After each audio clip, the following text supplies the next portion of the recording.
ክቡራንና ክቡራት ኢትዮጵያውያን እንኳን ለትንሳኤው በዓል በሰላም አደረሳችሁ።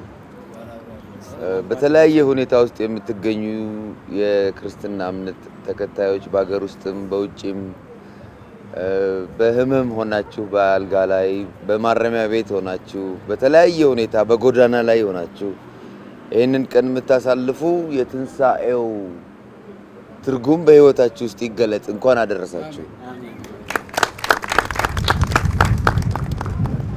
እና ግጥም እናነባለን። መንግስትህ ትምጣ ነው።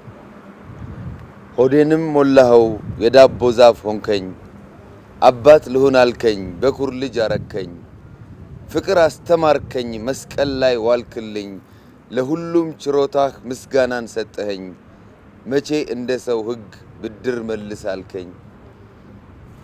በሰማይ ማህፀን አሊያም በምድር ከርስ አንተን መሳይ አምላክ ቢፈለግ ቢታሰስ፣ አንተ የኛ ጌታ አንተ የኛ ንጉስ፣ አንተ የኛ እግዚአብሔር አንተ መንፈስ ቅዱስ።